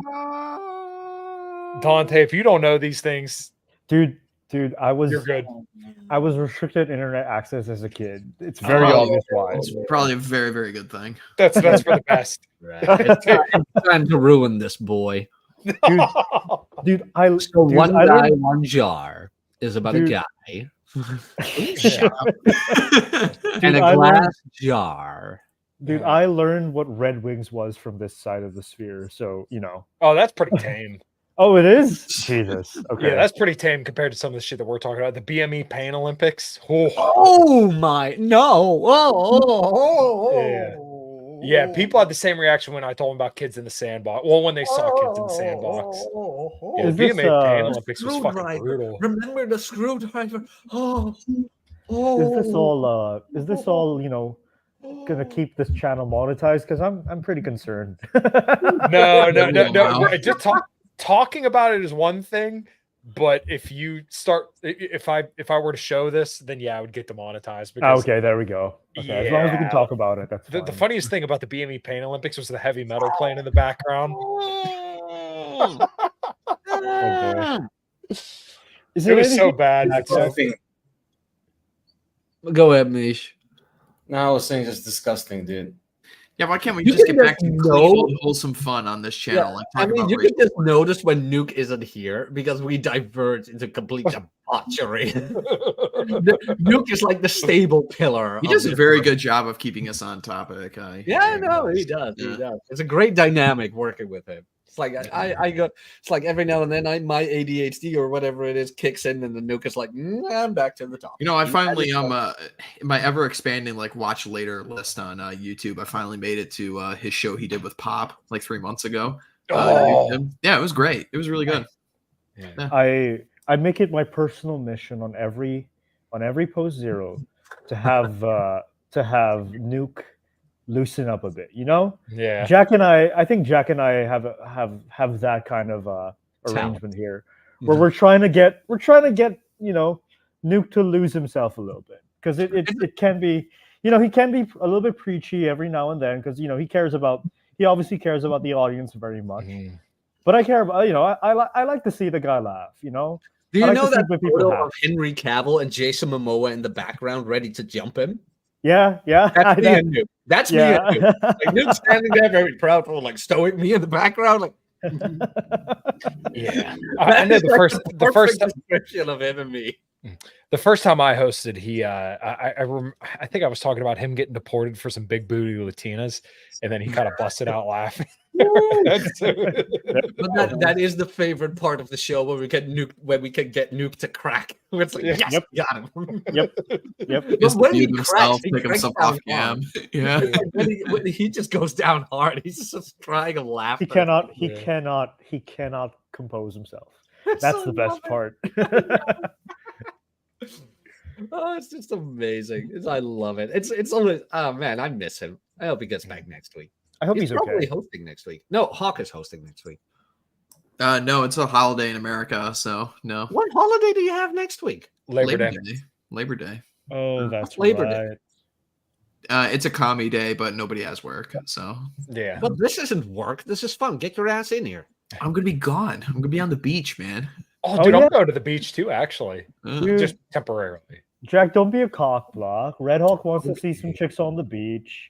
Let him do what he wants. Dude, if I was there with him on the beach, he'd actually get some. Oh, Oh shit! Very big statement, dude. Oh shit! Wow. That's a very big statement. Lamau. He knows it's true. Hey, listen. All right. Well, we had a good time doing some pickup, and I was gonna say Deutschland, but that doesn't make sense because that's Germany. Last year, Dutchland. yeah, Dutchland. Yeah. It was fun. It was fun. I'm still blown away because like everybody knows I really like tall chicks, and fuck, they're everywhere over there. It's like, oh man, He died and went to heaven. It's like, yeah, it's pretty. Oh, that's our 6, man. He's like, what? wow. Yeah, I was blown away because we don't get girls that tall over here in America. No, It's I very, noticed. very rare. I noticed. It's like, Mhm. I'm Doggo. definitely going. I mean, Yeah. it's That's the on posh. list. She celebrates our Buc-ee's. Lord Savior. but like, what is Buc-ee's? A gas station or a Yes. breakfast? It's Yes. Joe Rogan had a new comedy show, and he even like the great state of Texas. Let me introduce you to our Lord and Savior, Buc-ee's. It's like, Yes. what? I haven't watched that yet. I'm gonna have to.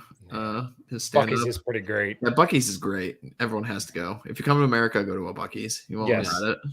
I'm But kind of can you upset I imagine- never saw it sooner. But can you imagine Hawk us doing pickup on a beach? That would be fun.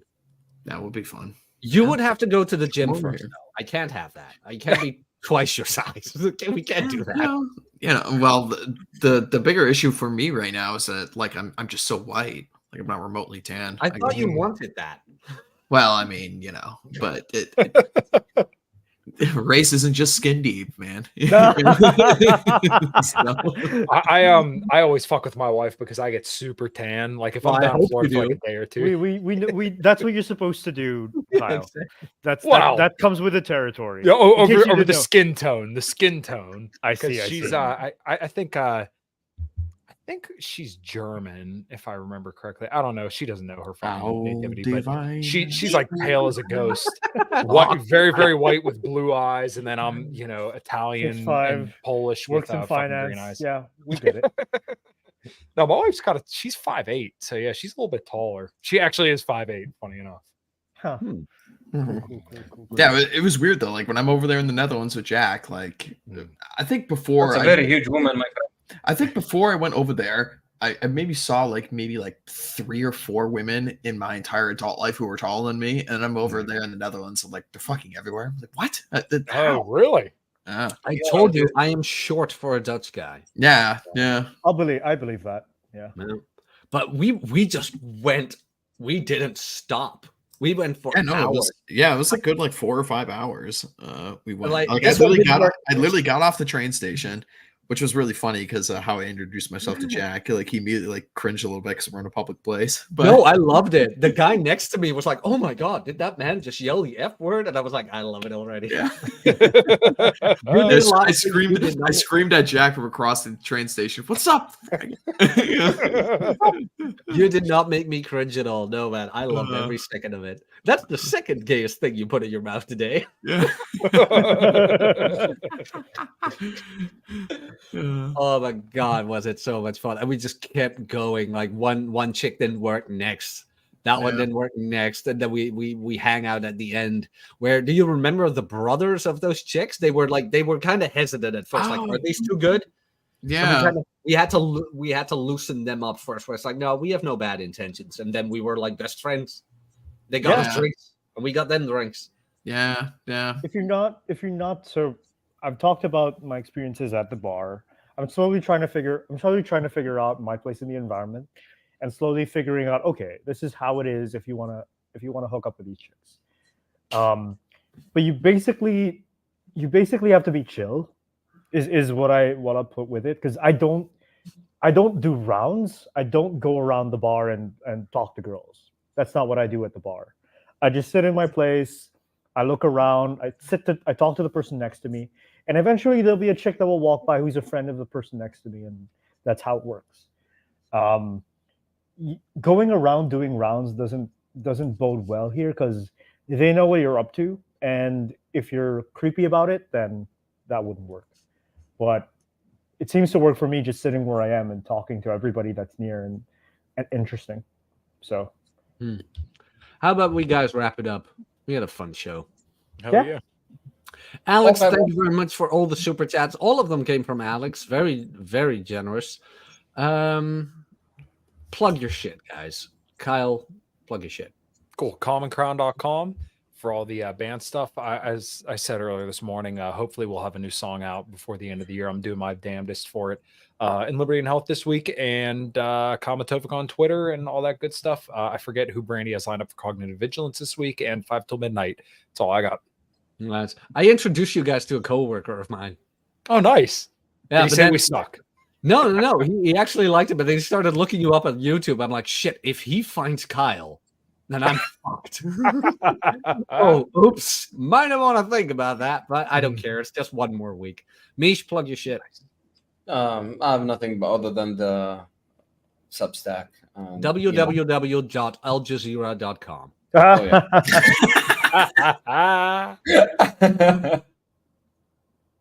That actually made me laugh, dude. Nice one. Substack.chat of Arabia, right? Yep.